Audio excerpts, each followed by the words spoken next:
Good morning, students. So, നമ്മൾ ഇന്ന് പുതിയ ചാപ്റ്റർ സ്റ്റാർട്ട് ചെയ്യാണ്. It is Raman spectroscopy.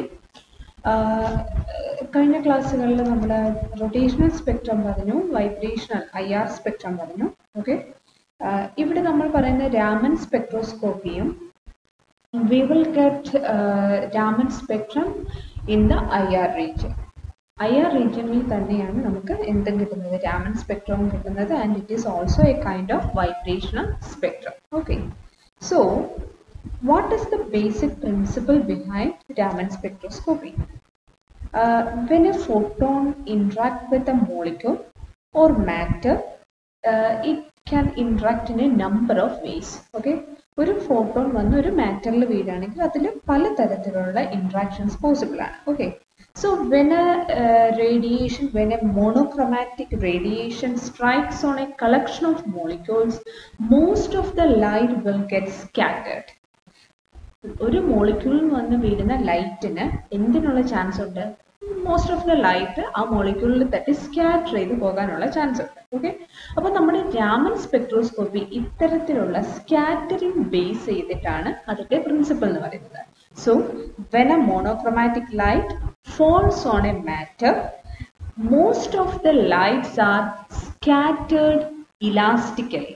Elastic scattering നമുക്കറിയാം. Okay, അപ്പോൾ if the scattering is elastically, then that kind of scattering is known as Rayleigh scattering. Okay, അപ്പോൾ ഒരു മോളിക്യൂളിൽ തട്ടി light elastically scatter ചെയ്യുകയാണെങ്കിൽ അത്തരം സ്കാറ്ററിങ്ങിനെ നമ്മൾ റെയ്ലേ സ്കാറ്ററിംഗ് എന്ന് പറയും.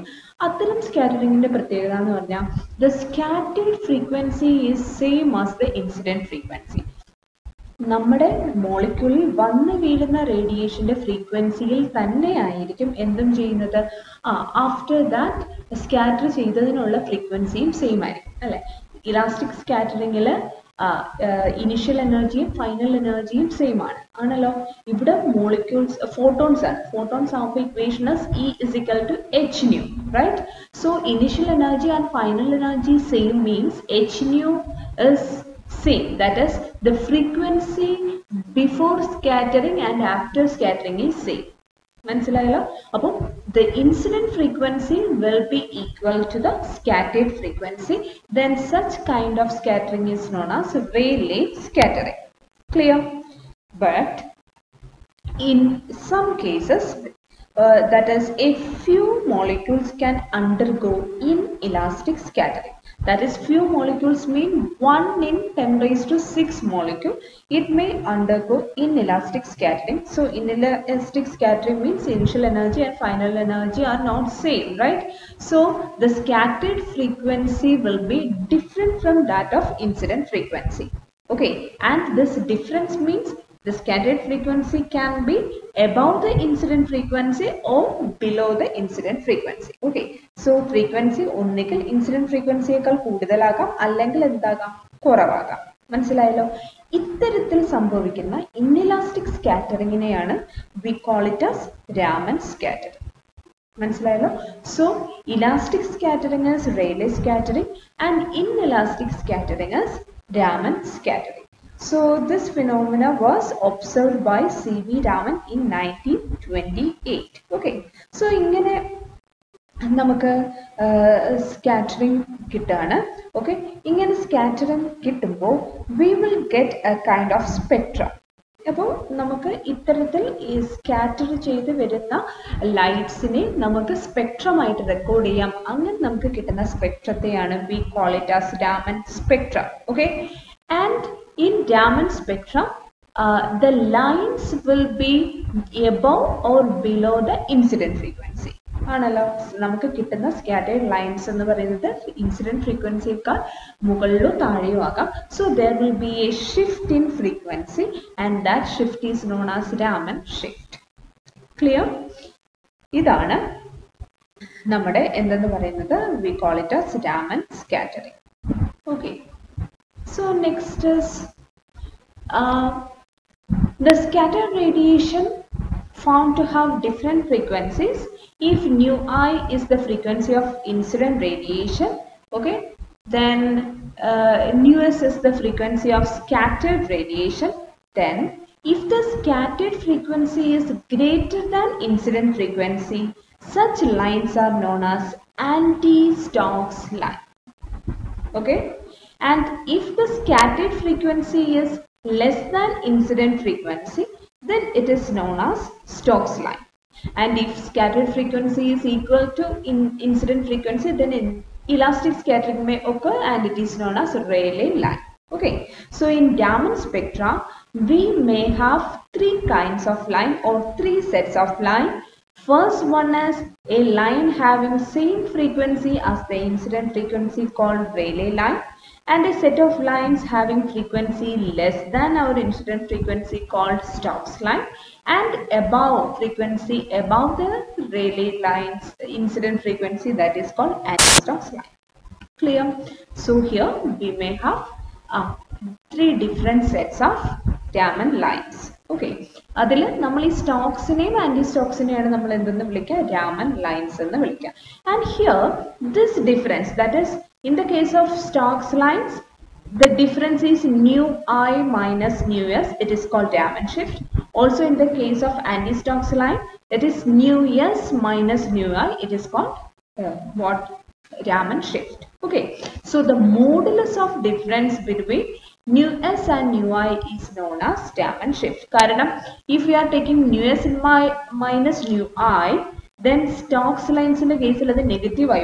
അപ്പോൾ ആ നെഗറ്റീവ് പോകാൻ വേണ്ടിയാണ് നമ്മൾ എന്തെന്ന് വിളിക്കുക, മോഡുലസ് എന്ന് വിളിക്കുന്നത്. ക്ലിയർ? മോഡുലസ് എടുക്കുന്നത്. Right? So next one is what kind of molecules can show Raman spectra, or what are Raman active molecules? Okay, so in rotational spectra, the condition for getting rotational spectrum was there should be a permanent dipole moment. A molecule should have a permanent dipole moment. That is the condition for getting a rotational spectra. Okay, now the condition for getting a IR spectra is there should be a change in dipole moment. Okay, similarly the condition for getting Raman spectroscopy is that there should be a change in polarizability and the molecule must be anisotropically polarizable. Okay, അപ്പോൾ എന്താണ് polarisability എന്ന് പറഞ്ഞാൽ, polarisability means ഒരു molecule ഉണ്ട്. Okay, and that molecule may have a positive charge center and a negative charge center. Okay, so ഒരു positive ഒരു ആറ്റത്തിലെ positive charge centre എന്ന് പറയുന്നത് അതിന്റെ ന്യൂക്ലിയസ് ആയിരിക്കും, ആൻഡ് അതിന് ചുറ്റിനുമുള്ള നെഗറ്റീവ് ചാർജസ് എന്ന് പറഞ്ഞാൽ electron. Okay, so there will be a positively charged center, that is positively charged nucleus, and a negatively charged electrons. Okay, so if an atom is placed in an electric field, normally electric field will be from positive to negative, right? Positive end to or negative end undengilana there will be an electric field. Then there will be a shift in the charge centers of these atoms. അതായത് positive charge centre എല്ലാം negative എൻഡിലേക്ക് attracted ആകും, and negative charge centres എല്ലാം positive സൈഡിലേക്ക് attracted ആകും, and there will be A separation. മനസ്സിലായല്ലോ? അപ്പൊ ഈ ഫിനോമിനെ വിളിക്കുന്ന പേരാണ് this is known as polarisability. Okay, so ഒരു മോളിക്യൂളിന് പോളറൈസബിലിറ്റി ഉണ്ടാവുകയും വേണം, there should be A change in polarisability. ഒരു മോളിക്കുലാർ വൈബ്രേഷൻ നടക്കുമ്പോൾ, so Raman spectroscopy is basically vibrational spectroscopy, right? So during vibration there should be a change in polarizability of the molecule, then that molecule can be considered as a Raman active molecule. Okay, in case of IR spectroscopy there should be a change in dipole moment, right? But here there should be a change in polarizability, and also the molecule must be anisotropically polarizable. Okay, so what do you mean by this anisotropically? That means polarizability depends upon the direction of applied electric field. So polarizability നടക്കുന്നത് ഒരു molecule അല്ലെങ്കിൽ ഒരു atom നമ്മളൊരു electric ഫീൽഡിൽ വെക്കുമ്പോഴാണ്. And ഇവിടെ പറയുന്നത് polarisability എന്തിനനുസരിച്ച് മാറുന്നുണ്ട്? It depends upon the direction of applied electric field. Okay, so example, consider a hydrogen molecule. Okay, so in a hydrogen molecule എന്ന് പറയുമ്പോൾ നിങ്ങൾക്കറിയാം HH ആണ്. Okay, so the distortion produced is more when electric field is applied parallel to bond axis than when it is applied perpendicular to it. അതായത് നമ്മളൊരു hydrogen molecule എടുത്ത് അതിൽ നമ്മൾ electric field കൊടുത്തു എന്നിരിക്കട്ടെ. ഓക്കെ, സോ നമ്മൾ ആദ്യം കൊടുക്കുന്ന ഇലക്ട്രിക് ഫീൽഡ് അതിന്റെ ബോണ്ട് ആക്സിസിന്റെ ഡിറക്ഷനിലാണ് നമ്മൾ ഇലക്ട്രിക് ഫീൽഡ് കൊടുക്കുന്നതെങ്കിൽ അപ്പോഴുണ്ടാകുന്ന polarization, that means shifting. Okay, അപ്പോഴുണ്ടാകുന്ന പോളറൈസേഷൻ എന്ന് പറഞ്ഞാൽ it is more than when it is applied perpendicular to it. അതായത് നമ്മൾ ബോണ്ട് ആക്സിസിന് പെർപെൻഡിക്കുലർ ഡിറക്ഷനിൽ ഒരു ഇലക്ട്രിക് ഫീൽഡ് കൊടുത്താൽ ഉണ്ടാകുന്ന പോളറൈസേഷനേക്കാളും കൂടുതലായിരിക്കും നമ്മൾ ആ along the bond axis electric field കൊടുത്താൽ ഉണ്ടാകുന്ന പോളറൈസേഷൻ. മനസ്സിലായല്ലോ? അപ്പോൾ polarization is different in different direction. എവിടെയായിരിക്കും മാക്സിമം?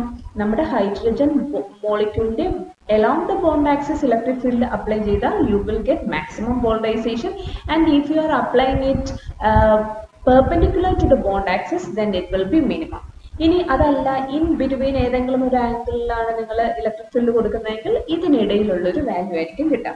അപ്പോൾ അതിന്റെ അർത്ഥം ദ പോളറൈസേഷൻ P എന്ന് പറയുന്നത് P is proportional to electric field and P is equal to alpha E. നമ്മൾ പ്ലസ് 2 പഠിച്ചു. Alpha E is known as polarizability of the molecule, and here alpha parallel, that is if it is parallel to the polarization parallel to bond axis is greater than polarization perpendicular to the bond axis, right? So such molecules are said to be anisotropically polarizable because polarization is different in different direction. Isotropic അല്ല, same അല്ല, it is anisotropic. മനസ്സിലായല്ലോ? ഇങ്ങനെയുള്ള anisotropic molecule ആണെങ്കിൽ it may be Raman, it can be Raman active. Clear? So homonuclear diatomic molecules like H2, N2, O2 ഇവരൊന്നും പിന്നെ microwave സ്പെക്ട്രവും തരുന്നില്ല, IR സ്പെക്ട്രവും തരുന്നില്ല അല്ലേ? നമ്മൾ ആ ചാപ്റ്റേഴ്സ് പഠിച്ചപ്പോൾ ഞാൻ പറഞ്ഞു ഹോമോന്യൂക്ലിയർ ഡയറ്റോമിക് മോളിക്യൂളായ H2, N2, O2 ഇവർക്കൊന്നും ഒരു പെർമനന്റ് ഡൈപോൾ മൊമെന്റ് ഇല്ല. അതുകൊണ്ട് തന്നെ അവർ റൊട്ടേഷണൽ സ്പെക്ട്രം തരുന്നില്ല. പെർമനന്റ് ഡൈപോൾ മൊമെന്റ് ഇല്ലാത്തത് കൊണ്ട് ഒരു ചേഞ്ച് ഇൻ ഡൈപോൾ മൊമെന്റും ഉണ്ടാക്കാൻ കഴിയില്ല. അതുകൊണ്ട് അവർ IR സ്പെക്ട്രവും തരുന്നില്ല. പക്ഷേ they are anisotropically polarizable, and there is a change in the polarizability of these molecules, and we will get Raman spectrum for these molecules. അപ്പോൾ ഇത്തരം മോളിക്യൂൾസ് എല്ലാം Raman ആക്റ്റീവ് ആണ്, even though they are microwave and IR inactive. മനസ്സിലായല്ലോ? ഇതാണ് Raman സ്പെക്ട്രോസ്കോപ്പിയുടെ ഒരു ഉപയോഗം എന്ന് പറയുന്നത്. നമുക്ക് റൊട്ടേഷണൽ സ്പെക്ട്രവും IR സ്പെക്ട്രവും വെച്ച് പഠിക്കാൻ കഴിയാത്ത ഹോമോന്യൂക്ലിയർ ഡയറ്റോമിക് മോളിക്യൂളിനെ കുറിച്ച് പഠിക്കാൻ എന്ത് യൂസ് ചെയ്യാം? We can use Raman spectroscopy. Okay, ഇനി അടുത്തൊരു example spherically symmetric molecules such as SF6, CCl4 etc. ഇവരുടെ പോളറൈസബിലിറ്റി ഏത് ഡിറക്ഷനിൽ നിങ്ങൾ ഇലക്ട്രിക് ഫീൽഡ് അപ്ലൈ ചെയ്താലും polarizability will be same. Okay, such molecules are isotropically polarizable. എല്ലാ സ്ഥലത്തും പോളറൈസബിലിറ്റി സെയിം ആണ്. അപ്പോൾ പിന്നെ ചേഞ്ച് ഇൻ പോളറൈസബിലിറ്റി എന്ന് പറയുന്നതിൽ അർത്ഥമുണ്ടോ? ഇല്ല, there will not be any change in polarizability, so such molecules will be Raman inactive. Clear? So this is the necessary condition for a molecule to be Raman active. Next is classical theory of Raman spectrum.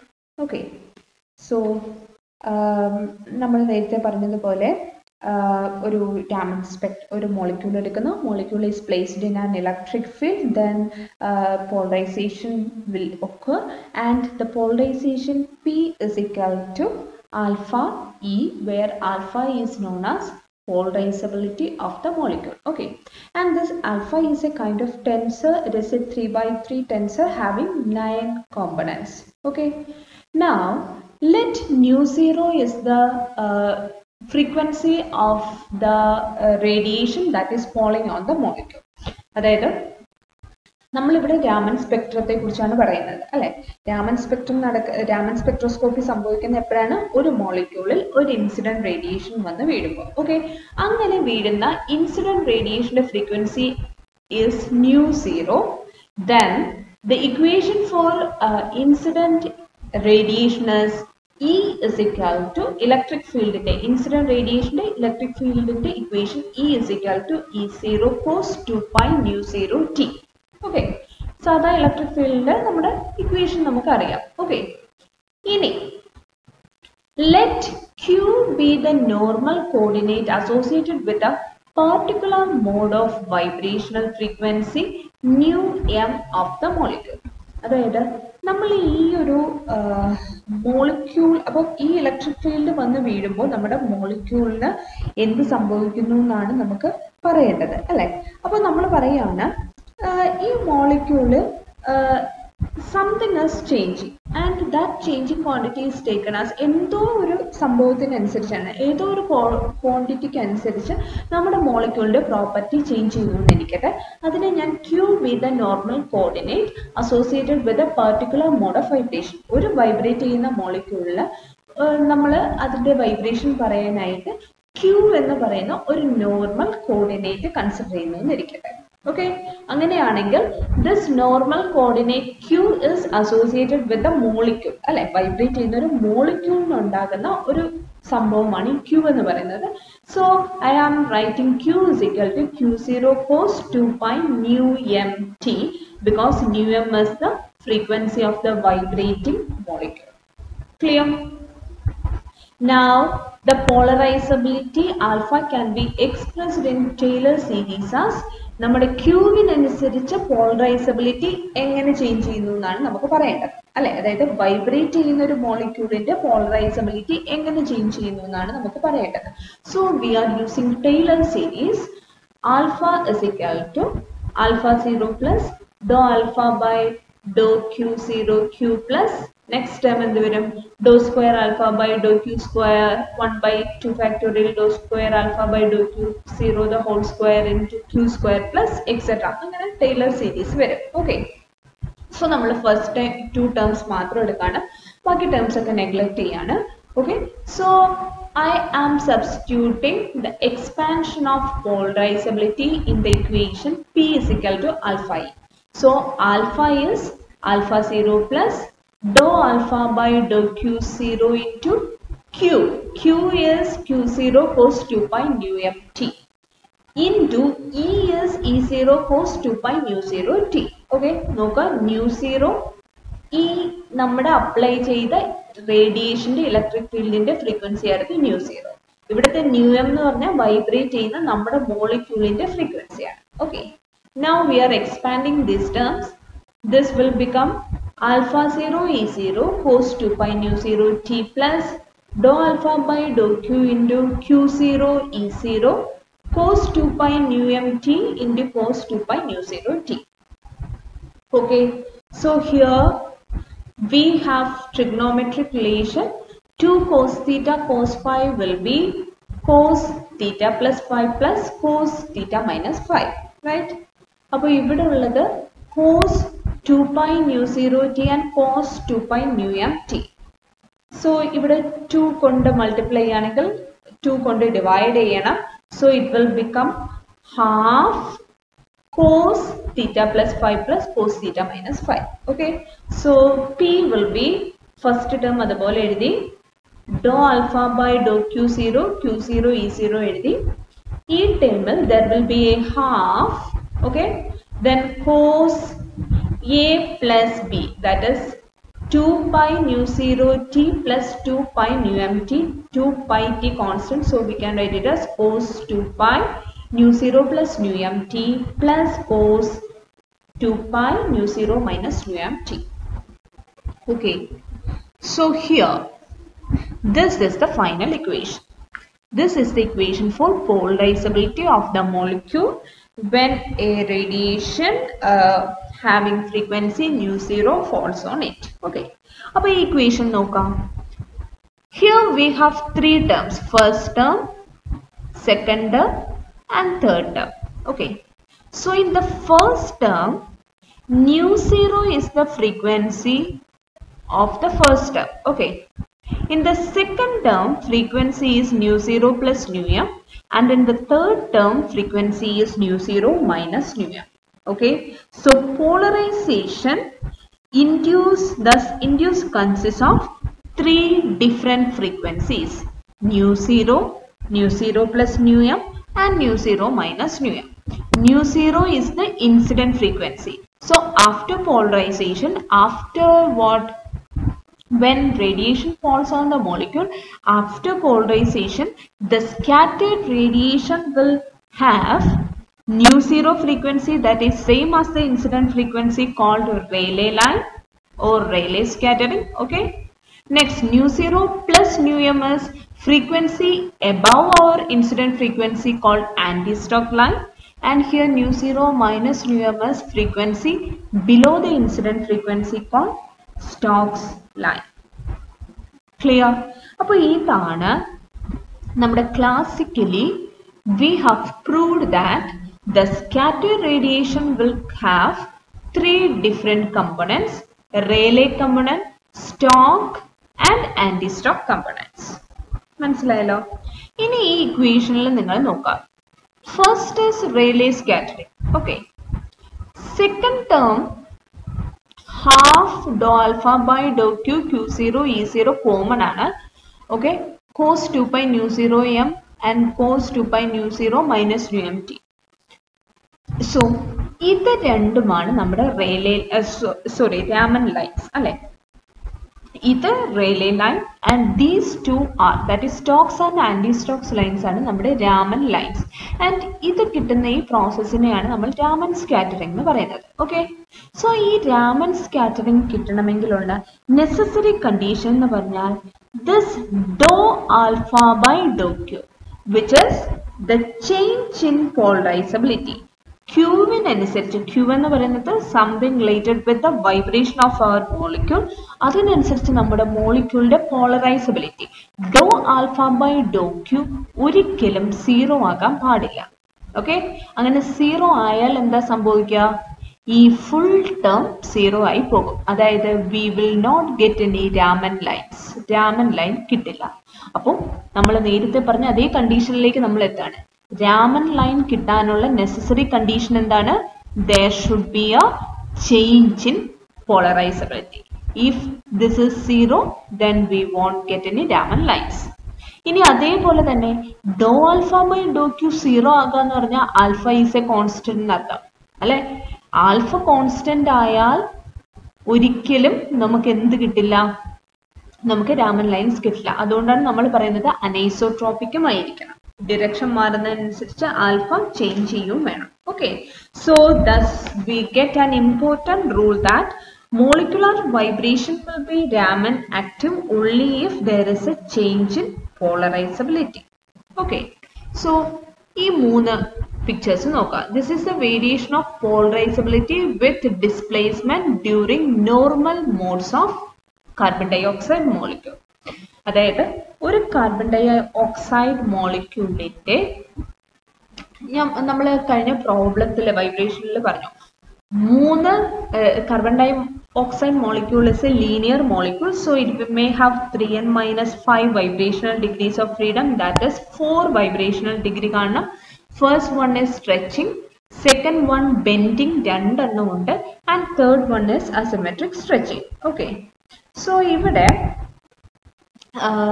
അവർ നമ്മളോട് പറഞ്ഞിരിക്കുന്നത് polarisability against displacement coordinates ആണ് ചോദിച്ചിരിക്കുന്നത്. Okay. So in the first case ഇവിടെ നമ്മുടെ displacement മാറുന്നതിനനുസരിച്ച് മോളിക്യൂളിന്റെ polarisability എന്ത് ചെയ്യുന്നുണ്ട്? It is changing. So here in this nu2 and nu3 mode, carbon dioxide nu2 nu3 mode, this alpha, this curve is almost flat. ഈ രണ്ട് കർവും ഏകദേശം flat ആണ്. അതായത് എക്സിന് എത്ര ചേഞ്ച് ഉണ്ടായ ആൽഫയ്ക്ക് ഉണ്ടാകുന്ന ചേഞ്ച് വളരെ കുറവാണ്. Okay, so these two molecules R Raman inactive, but in U1 there is a drastic change in the direction and magnitude of alpha, and hence this molecule is Raman active. Okay, അപ്പോൾ ഒരു Raman active ആണോ inactive ആണോ എന്ന് കാണാൻ എന്ത് ചെയ്താൽ മതി? അതിന്റെ direction and magnitude considerably change ചെയ്യുന്നുണ്ടെങ്കിൽ that molecule will be Raman active. Okay, thank you.